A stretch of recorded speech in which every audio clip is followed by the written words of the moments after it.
లేదండి, ఆవిడ నన్ను 4 ఏళ్ళ నుంచి డబ్బులకి హెరాస్మెంట్ చేస్తాను. మేము విడిపోయి 4 years అవుతుంది. మా మ్యారేజ్ 9 years విడిపోయాం. ఏదో రకంగా బ్లాక్మెయిల్ చేసి నేను సినిమా చేయను అని చెప్పి డబ్బులు హెరాస్మెంట్ చేస్తుంది. రీసెంట్గా గవర్నమెంట్ ఉమెన్ వెల్ఫేర్ డిపార్ట్మెంట్ ముందే 3 కోట్లు డిమాండ్ చేయడం జరిగింది. ఇవ్వమన్నాం. దానికి ఇది బెదిరింపు, కక్ష సాధింపు చర్య అంతే. ఇలా చేసి ఇది నా ఆఫీస్ అండి. ఇది ఆఫీస్. నేను ఆఫీస్లో స్టాఫ్ ఉంటారు కదండి. ఇప్పుడు అబ్బాయిలు కూడా ఉన్నారు. అబ్బాయిలు కనిపించట్లా, అమ్మాయి కనిపిస్తుంది. ఎందుకంటే ఫ్రేమ్ చేయాలి కదా. ఆఫీస్లో సీసీ కెమెరా ఫుటేజ్ ఉందండి, ప్రతి రూమ్లో ఉంది. అక్కడ బెడ్రూమ్ అనేది ఏం లేదు, ప్రతి రూమ్లో కెమెరాస్ ఉన్నాయి. సో ఫుటేజ్ ఉంటుంది కదా, అబద్ధం ఆడడానికి ఏం ఉండదు కదా. డెఫినెట్లీ నేను లీగల్ యాక్షన్ తీసుకుంటానండి. I will take legal action on every one who have come in to my house without my permission. Thank you.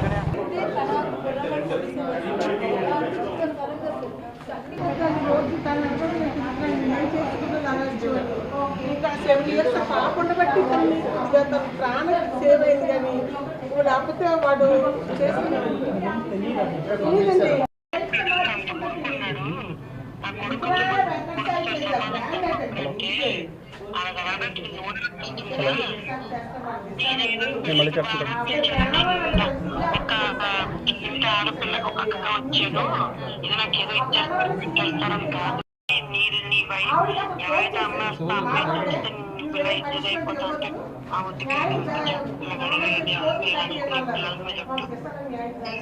ఇక్కడ చూడండి సార్, అమ్మాయి పక్కకు వచ్చి పడుకొని కాలు చేతులు వేసి మిస్బిహేవ్ చేశారని చెప్తారు.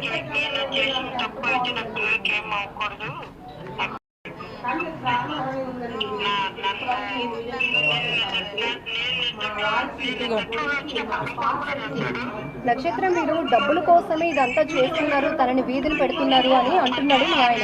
మేడం, దొరికిపోయినోడు ఎవడైనా అలాగే మాట్లాడతాడు మేడం. ఇన్నాళ్ళు అది వదిలేస్తే నేను వాడి డబ్బులతో ఏమైనా నా కూతురు పోషించానండి. నా తల్లిదండ్రులు లేకపోతే నేను ఎప్పుడూ సూసైడ్ చేసుకొని చచ్చిపోను మేడం. ఎప్పుడూ సూసైడ్ చేసుకొని చచ్చిపోను. నా తల్లిదండ్రులు నన్ను పోషించకపోతే. వాళ్ళు కూడా నువ్వు లవ్ మ్యారేజ్ చేసుకున్నావు కదా, నువ్వు వదిలేసి ఉంటే నా పరిస్థితి, నా పాప పరిస్థితి చెప్పండి మేడం.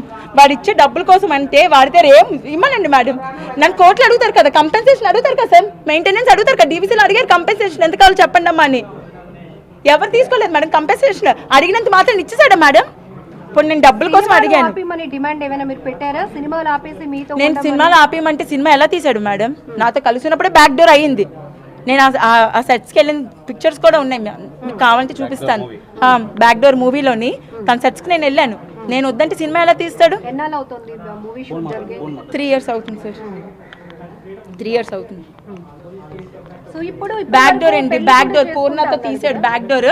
మళ్ళీ చెప్పాడు పూర్ణ కూడా నన్ను రమ్మనింది, పూర్ణ కూడా నాతో డేట్ చేయమనింది అని అడిగాడు. అది నాతోనే చెప్పాను. నేను ఆ డైరెక్టర్ కూడా కాల్ చేసి ఆ విషయం చెప్పాను. సార్ ఏంటి ఇలా అవుతుంది, నిజమేనా? ఊరుకోండమ్మా, మీ ఆయన అలాగే మాట్లాడతాడని చెప్పాడు ఆయన. లేదు సార్, అడగలేదు. పూర్ణ వరకు ఆ విషయం వెళ్ళిందో లేదో కూడా నాకు తెలియదు. పూర్ణ నన్ను రమ్మని చెప్పిందని చెప్పి నాతో నాకు డైరెక్ట్ చెప్పారు. సినిమాకి సంబంధించిన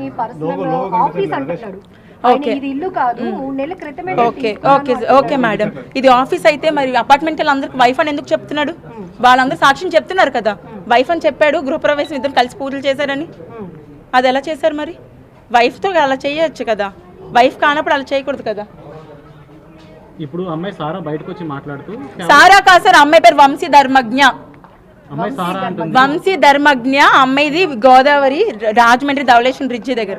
మీడియా అందరి ముందు సారా అని పేరు చెప్తోంది, ఇక్కడ ప్రాజెక్ట్ జరుగుతోంది, నేను వచ్చాను అంటుంది. వంశీ ధర్మజ్ఞ అమ్మాయి పేరు. సార్ ఇక్కడ సార్ చెప్పండి సార్.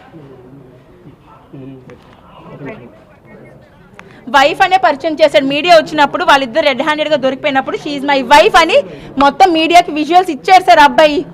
అవి మీడియాలో ఉన్నాయి కదా మేడం. షీఈ్ మై వైఫ్ అని పరిచయం చేశాడు అందరికీ. ఎక్కడ అకామిడేషన్ ఏంటి సార్? ఆఫీస్ రూమ్ కి సంబంధించిన ఏమైనా ఉన్నాయా అక్క చెప్పండి. ఆఫీస్ కి సంబంధించి ఇప్పుడు ఒక మీడియా ఆఫీస్ అనుకోండి, 4 కెమెరాలు 4 మైకులు, ఒక జర్నలిస్ట్ ఉంటారు.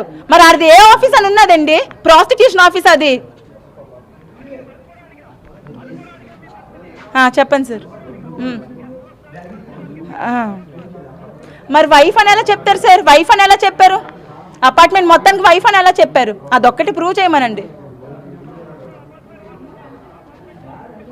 వాచ్మెన్తో మాట్లాడించు.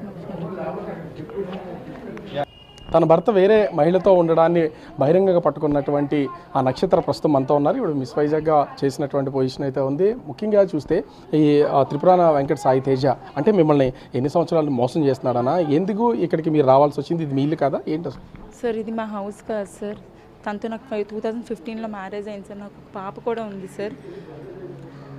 కొన్నాళ్ళకి మ్యారేజ్ అయిన కొన్నాళ్ళకి ఏంటంటే సార్ పబ్జీ గేమ్కి బాగా ఎడిక్ట్ అయిపోయాడు సార్. పబ్జీ గేమ్ నైట్ అంతా ఆడుకొని ఉదయాన్నే పడుకొని ఆఫీస్కి వెళ్ళేవాడు కాదు సార్. అది క్వశ్చన్ చేసి ఎందుకు ఇలా చేస్తున్నామంటే ఇలా కాల్ చేసేవాడు సార్. చేతులు పెట్టేసి కాల్ చేసేవాడు. ఎప్పుడైనా అమ్మాయిలతో ఇల్లీగల్ అఫైర్స్ ఉన్నాయి ఇది ఎప్పుడైనా నాకు తెలిసింది ఒక రికార్డ్ విన్నాను ఒకసారి సార్. అది తెలిసినప్పుడు అడిగితే ఫస్ట్ ఫ్లోర్ నుంచి ఇలా తోసేశాడు సార్ నన్ను. అంటే ఈ గాయాలన్నీ ఏంటి అసలు? అదే సార్ తను ఫస్ట్ ఒకసారి అయితే లేట్గా ఎందుకు వచ్చామని అడిగాను సార్. అడిగిన రోజు చెయ్యి కాల్ చేశాడు, పెనం పెట్టి కాల్ చేశాడు సార్. పెనం పెట్టి కాల్ చేశాడు. ఇదంతా మా మ్యారేజ్ ఆల్బమే సార్. అంటే ఇందులో పెళ్లి నాటి కానీ ఇతర ఆల్బమ్లు కానీ చూస్తున్నాం కదా, వీటిలో ఇంత అన్యోన్యత ఉన్నటువంటి మీకు అవును సార్. అంటే మోసం చేయాల్సిన అంటే ఎందుకు బాగా అంటే సెక్షువల్ పిచ్చోడు సార్. చాలా అంటే చాలా ఉమనైజర్ సార్. ఇంత అంతా ఉమనైజర్ కాదు తను. ఎలా అంటే ఇంకా రోజుకు ఒక వర్జిన్ కావాలని నాతో చెప్పేవాడు సార్. నాకు ఈ అమ్మాయితో పరిచయం ఉంది, నేను ఆ అమ్మాయితో అక్కడ పడుకున్నాను ఇక్కడ పడుకున్నాను, నాకు అంటే ఇంక రోజుకు ఒక వర్జిన్ కావాలి. ఆ అమ్మాయి మీది ప్రేమ వివాహమే కదా, మీకేం తెలియలేదా ఇట్లా తన వ్యక్తి ఇలా ఉంటాడు? ఏం తెలియదు సార్. నా పాపకు మొన్న సీరియస్ అని మెడికవర్లో ఫోన్ చేసిన రోజు కూడా రాలేదు సార్. ఐసీయూలో ఉంది పాప, త్వరగా రా అన్న రాలేదు సార్. అవన్నీ పక్కన పెడితే కొన్నాళ్ళుగా నేను ఎక్కడున్నాడు ఏంటి ఎందుకు ఆఫీస్లో సస్పెండ్ అయ్యాడని నాకు తెలిసింది సార్. ఆఫీస్లో సస్పెండ్ అవ్వడం ఏంటి, ఆఫీస్కి వెళ్ళట్లేదని తెలిసింది సార్. ఆఫీస్కి ఎందుకు వెళ్ళట్లేదని నేను కనుక్కున్న రోజు ఈ అమ్మాయిని పెళ్లి చేసుకొని ఈ 40,000 రెంట్ అపార్ట్మెంట్లో ఎలా ఉంటున్నాడు నాకు అర్థం అవ్వట్లేదు సార్. ఆఫీస్కి వెళ్ళక ఏమీ చేయక ఉదయం అంతా పడుకుని ఉంటాడంట సార్. మాకు వాచ్మెన్ వాళ్ళు ఇచ్చిన సమాచారం ప్రకారం వాళ్ళు ఉదయాన్నంతే పడుకుని ఉంటారు, తెల్లారు లేచి ఉంటారు, రాత్రి లేచి తెల్లారు లేచి ఉంటారు, మళ్ళీ ఉదయాన్నే పడుకుంటారు, మళ్ళీ ఈవినింగ్ 7కి 8కు బయటకు వెళ్తారు. ఇదే నాకు తెలుసు సార్. ఇంకా ఈ చూస్తున్నా ఎప్పుడైతే మ్యారేజ్ అయిపోయిందని నేను కన్ఫర్మ్ చేసుకున్నాను సార్, ఆ రోజు ఇంకా బయటకు వచ్చేయాలని నేను ఫిక్స్ అయ్యాను సార్. ఈ ఒక్క ఆమెన పెళ్లి చేసుకున్నారనా లేకపోతే ఇంకా వేరే ఎవరితోనైనా పెళ్లి చేసుకుని ఉండొచ్చా? మీకు ఏమైనా డౌట్స్ ఉన్నాయా? ఇల్లీగల్ అఫైర్స్ అయితే కుప్పలు ఉన్నాయి సార్. దాని ప్రతి ఒక్క ఎవిడెన్స్ నా దగ్గర ఉంది సార్. అడిగినందుకు నన్ను రాచి రంపాలు పెట్టి కొట్టి చంపేసేవాడు సార్. ఇప్పుడు నేను రెడ్ హ్యాండెడ్గా వెళ్ళి పట్టుకున్నప్పుడు వాళ్ళిద్దరు కలిసి పడుకుని ఉన్నారు సార్. ఇల్లీగల్ అఫైర్స్ ఉన్నాయని చెప్పినట్టు మీరు ఎందుకు మరి ఇంతకాలం వెయిట్ చేస్తూ వచ్చారు? ఇంతకాలం సార్ ఇప్పుడు ఇలాంటి ప్రూఫ్ ఉంది కాబట్టే కదా సార్ మీడియా కూడా నాకు సపోర్ట్ చేయడానికి వచ్చింది. ఇప్పుడు నేను ఊరికే నా మాటతోని ఏ కోర్టులో చెప్పినా పోలీస్ స్టేషన్లో చెప్పినా సరే ఎవరైనా ఒప్పుకుంటారా సార్? ఎవరైనా పోనీ ఓకే అది రైట్ అని ఒప్పుకుంటారా? ఎవరికైనా కావాల్సిన ప్రూఫే సార్. నేను రెడ్ హ్యాండెడ్గా పట్టుకున్నాను కాబట్టి అతనికి సంబంధించి మీకు ఒకటే చెప్తున్నాడు, ఏ విధమైనటువంటి ఇబ్బంది లేదు, నాకు ఇది రోజు మామూలే, వాళ్ళు కేవలం నా మీద అలిగేషన్ చేస్తున్నారు, నేను అసలు ఎలాంటి తప్పు చేయలేదని చెప్తున్నాడు సార్. మీకు ఒక్క విషయం చెప్తాను, ఏ ఆడపిల్ల ఒక పాప ఉండి ఫ్యామిలీని ఇలా రోడ్డు మీద బజార్లో పెట్టుకుని, నేను ఒక వెల్ రెప్యూటెడ్ ఫ్యామిలీ నుంచి వచ్చాను సార్. అలా నా ఫ్యామిలీని రోడ్డు మీద పెట్టుకోవాలని నేను ఏ రోజు అనుకోలేదు సార్.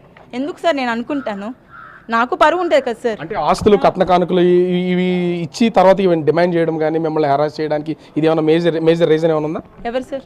మీ హస్బెండ్. మేము డౌరీ అయితే ఇచ్చాం సార్. మాకు అది ఇప్పుడు దాని రిటర్న్ కూడా ఇవ్వలేదు. మెయింటెనెన్స్ నన్ను వేయమన్నారు, అది కూడా నేను వేయలేదు. డీవీసీ ఒక డొమెస్టిక్ వైలెన్స్ మాత్రమే వేసాను సార్. నిజంగా తను అంటున్నారు నేను మనీ కోసం మాట్లాడుతున్నాను. సరే నేను మనీ కోసం మాట్లాడితే మెయింటెనెన్స్ వేయాలి కదా. కోర్టులో ఒకసారి వెళ్ళి ఒకసారి చూడండి నా పిటిషన్స్. డీవీసీ తప్ప నేను ఏది వేయలేదు. 3 కోట్ల రూపాయలు డిమాండ్ చేశారని తను చేస్తున్నటువంటి ఆరోపణ ప్రూవ్ చేయమనండి. ఓకే 3 కోట్లు కాదు సార్, 5 కోట్లు చేసిన సరే డీవీసీలో కంపెన్సేషన్ ఎంత కావాలమ్మని అడుగుతారు నన్ను. మీ లైఫ్ని డ్యామేజ్ చేసినందుకు మనకి పోలీస్ స్టేషన్లో కూడా రాయమంటారు కదా. డైరెక్ట్గా ఆమెను పట్టుకున్నారు కదా, ఇప్పుడు ఆ పొజిషన్ ఏంటి, ఆమె ఎక్కడి నుంచి వచ్చింది, ఆమె వివరాలు ఏమైనా తెలుసా మీకు? ఆమె పేరు వంశీ ధర్మజ్ఞ అంట సార్. రాజమండ్రి అమ్మాయి అంట. ధవళేశ్వరం బ్రిడ్జి దగ్గర వాళ్ళ హౌస్ ఉంది. రాజమండ్రి అమ్మాయి అంట. ఆ అమ్మాయి ఎంత ఇదిగా అంటే నేను లాన్కి వెళ్ళి పట్టుకుంటే నీ అంత తెలుస్తాను, నువ్వు ఎలా బతుకుతావో నీ కూతురుతో ఎలా ఉంటావో నేను చూస్తానని మా ముందే ఛాలెంజ్ చేస్తుంది. మేమిద్దరం పట్టుకున్నాక షీఈ్ మై వైఫ్ అని మీడియా ముందు మా అబ్బాయి స్టేట్మెంట్ ఇచ్చాడు సార్. అంతే సార్. అంటే మీతో ఇప్పుడు 2017లో మీకు మ్యారేజ్ అయింది, 2015లో మ్యారేజ్ అయింది, అప్పటి నుంచి కలిసి ఉన్నా కూడా వేరే వ్యక్తిని వైఫ్ అని ఎట్లా పరిచయం చేస్తున్నాడు? ఇక్కడ ఉన్న వాళ్ళకి మీకేం తెలియదు అసలు? మీకు తెలియదు సార్. నేను ఇక్కడికి వచ్చి ఎప్పుడైతే నేను కనుక్కోవడం మొదలు పెట్టానో అప్పుడు ఈ అబ్బాయి ఒక్కడే ఉంటున్నాడు అనుకున్నాను సార్. ఎప్పుడైతే ఆ అమ్మాయిని వైఫ్ అని ఆ అమ్మాయిని పెళ్లి చేసుకున్నాడు అని ఎప్పుడైతే తెలిసిందో ఇంకా నేను భరించాలనుకోలేదు సార్. ఎందుకంటే సొంత అక్కడే పడుకోవడానికి రమ్మన్నాడు సార్. వాడికి బావి వరుసలు లేవు అసలు. ఈ ఒక్క ఇల్లేనా లేకపోతే ఇలాంటి ప్లేసెస్ ఏమైనా ఉన్నాయని ఏమైనా ఐడెంటిఫై చేశారా మీరు? లేదు సార్, నేను ఇది ఒక్కటే నాకు తెలిసింది. ఇంతకు ముందు నువ్వు కూడా నాకు తెలియదు ఎక్కడ ఉన్నాడు. అంటే మొత్తానికి చూడవచ్చు ఇక్కడ మనము చూస్తే ఇక్కడ అంటే అతను సాయి తేజకి సంబంధించినట్టు వైఫ్ ఆవేదన వ్యక్తం చేస్తుంది. అత్తగారు అంటే ఇప్పుడు మాట్లాడినటువంటి నక్షత్ర వాళ్ళ అమ్మగారు, అంటే మీరు ఎప్పటి నుంచి గమనిస్తున్నారు ఈ గొడవలు అనేవి మీకు కంటిన్యూగా జరుగుతూనే ఉన్నాయి, ఏంటి అది పొజిషన్? పెళ్ళైనా ఒక 1 year బాగున్నారండి. మేము బాగా కట్టకానుకలు అన్నీ ఇచ్చాం కాబట్టి 1 year బాగానే ఉన్నాడు మాతోని.